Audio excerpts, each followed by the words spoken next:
Hello hi friends, శ్రీస్ elite ఛానల్కి స్వాగతం. ఈరోజు మన ఛానల్లో బెల్లంతో ఫిల్టర్ కాఫీ ఎలా తయారు చేసుకోవాలో చూద్దాం. స్టవ్ మీద గిన్నె పెట్టి నీళ్లు బాగా మరిగించుకోవాలి. ఇలా మరిగిన నీళ్ళని కాఫీ పౌడర్లో వేయాలి. ఈ వాటర్ని ఫ్రెంచ్ ప్రెస్ కాఫీ మేకర్లో వేసుకుని డికాషన్ తయారు చేసుకోవాలి. ఈ ఫ్రెంచ్ ప్రెస్ కాఫీ మేకర్ ఇదివరకు చూపించాను. దీంట్లో డికాషన్ చాలా ఈజీగా వచ్చేస్తుంది. పచ్చిపాలు గిన్నెలో వేసి స్టవ్ మీద పెట్టి పొంగు వచ్చిన తర్వాత ఈ కాఫీ డికాషన్ని వేసుకోవాలి. కాఫీ డికాషన్ వేసిన తర్వాత బెల్లం వేసుకోవాలి. ఎంత బెల్లం వేసుకుంటారన్నది మీ టేస్ట్ని బట్టి వేసుకోండి. బెల్లం మీరు డికాషన్ వేయకముందు వేస్తే ఒక్కొక్కసారి ఇరిగిపోవడానికి ఛాన్సెస్ ఉంటాయి.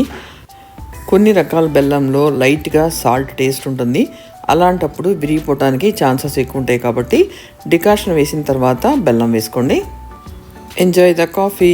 Like, share and subscribe.